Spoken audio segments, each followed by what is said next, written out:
नमस्कार सब गोटा के आइ माँ और आंटी जी जे छथि अहाँ सबके महादेव के गीत सुनेतैत जे गीत के नाम छियै जोगिया, जे अहाँ सब मिथिलांचल में सुननैये होबे।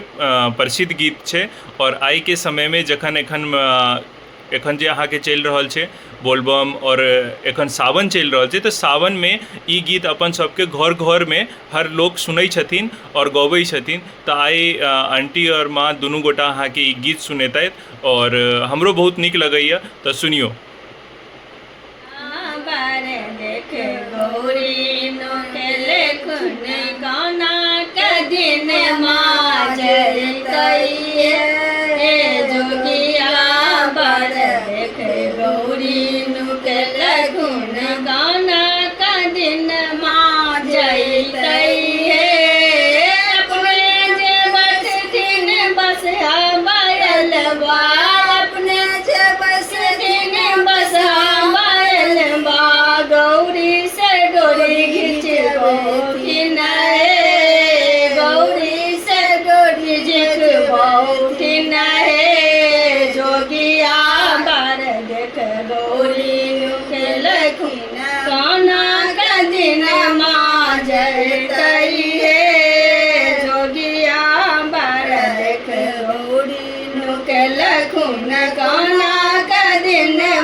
गौरी नुके